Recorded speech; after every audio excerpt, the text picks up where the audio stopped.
Well, they make quite a writing team. Monica Berg and her daughter are co-authors of this book, The Gift of Being Different.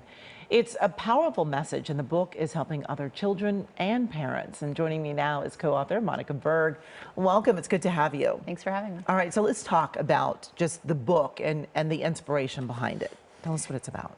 Well, ultimately, it's about finding your superpower. And when we think about superpowers, usually we think it's something that a person was born with that makes them extraordinary. They can do something nobody else can. But I want to challenge readers, both children and parents, that superpowers are really those parts of ourselves that at first we don't really feel proud of. We don't really know how to use it. We might feel embarrassed or that we're very different and somehow we might be rejected or ostracized because of it.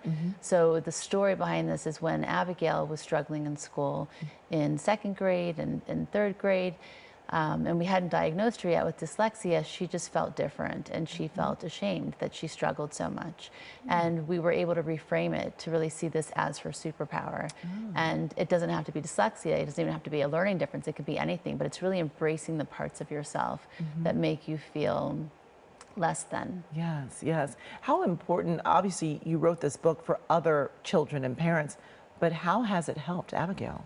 Well, it's been so inspiring for me to see as a mother. I'm inspired by all of my children. I think if we're doing this parenting thing really well, we have just as much to learn from them. So I'm always interested in to see what they can teach me. But we've gone on tour all over the world. We've gone to different schools. We've brought workshops to them for people to find their own superpowers, and she insists on reading the book out loud with me. And for anybody who has dyslexia, adults have even come to me. Principals at schools have said, you know, I have dyslexia and I still will not read out in public. Oh, wow. She was really confident, and more than that, it's beautiful to see that the power of having a purpose, a mission, wanting to help others, and to be able to write a book, really, in essence, before she could read or write herself, right? Wow. So if you have an idea and you believe in yourself, there's so much that you can do. Absolutely, absolutely. And you all are making sure this book gets in the hands of a lot of children. You've been donating them? We have. We've been donating it to shelters for children who can't, afford to buy different things or are really struggling in different stages of their life to rethink their life, right? Because often I think adults do this and then we really struggle later in life, and it's a lifelong process of this thing happened or this diagnosis or this situation, and now somehow I'm less than, or I'm not going to have the life other people can have or the opportunities. And I really want to challenge people to say, okay, if you reframe how you feel about what's happening, then your experience will also change.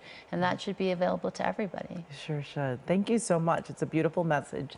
We certainly appreciate your time. And of course, you can find more information about Monica Berg and her book, The Gift of Being Different, by going to kcalnews.com and clicking Seen on TV.